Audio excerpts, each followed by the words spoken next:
Welcome to Wisdom Trek with Gramps. I am Guthrie Chamberlain, and we are on day 2258 of our trek. The purpose of Wisdom Trek is to create a legacy of wisdom, to seek out discernment and insights, and to boldly grow as few have chosen to grow before. In today's Wisdom Nugget, I will guide you through the vast landscapes of biblical wisdom. It is a joy to have you join me on this journey. Today our exploration takes us into the insightful verses of Proverbs chapter 17, verses 1 through 7, from the New Living Translation.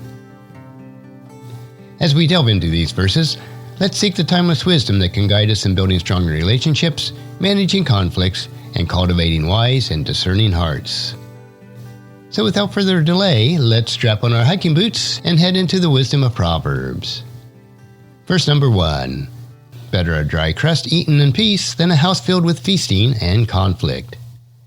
This verse sets a tone for our exploration, emphasizing the value of peace over abundance, especially when it comes with conflict. So what is the solution to fostering peace in our relationships, even when our resources are limited? We need to prioritize peace in relationships, recognizing the greater value of peace over abundance, prioritizing cultivating peace in our relationships, even if it means simplicity in our material possessions. Now let's explore verse 2. A wise servant will rule over a master's disgraceful son and will share the inheritance of the master's children.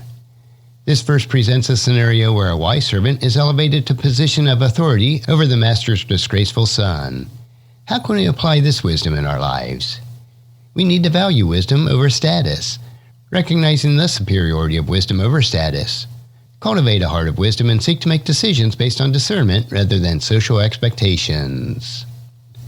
Now verse 3 speaks of a refining nature of fire and its application to our lives. Fire tests the purity of silver and gold, but the Lord tests the heart. This verse draws a parallel between the refining process of fire on precious metals and the Lord's testing of the human heart.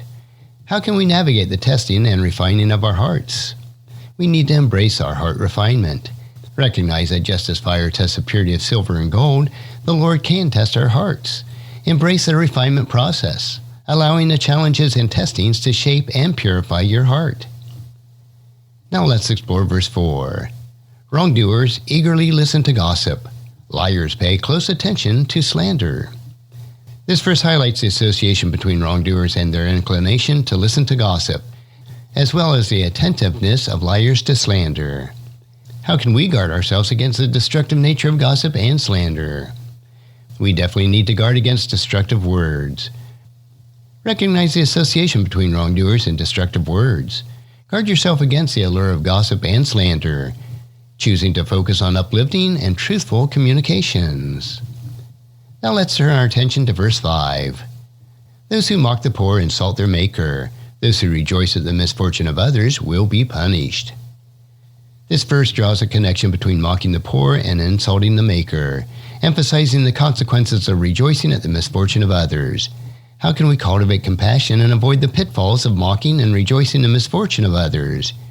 We need to constantly work at cultivating compassion. Recognize the inherent dignity of all individuals, regardless of their socioeconomic status.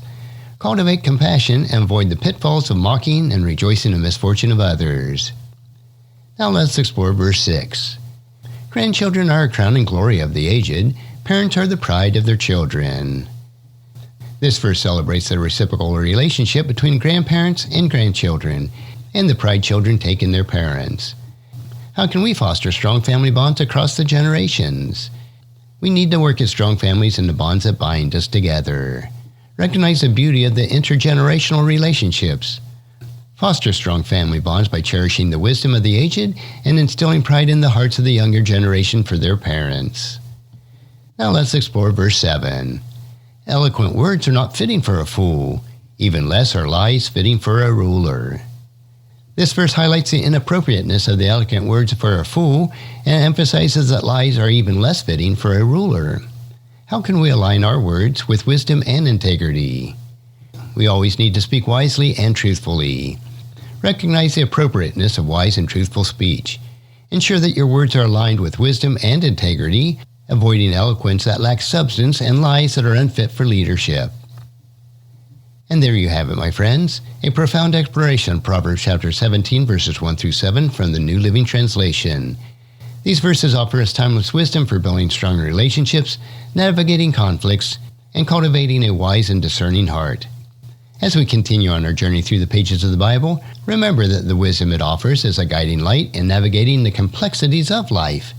Until the next time, keep seeking God's wisdom and make it part of your daily trek. And if you found this podcast insightful, please subscribe and leave us a review. Then encourage your friends and family to join us and come along with us tomorrow for another day of Wisdom Trek, creating a legacy.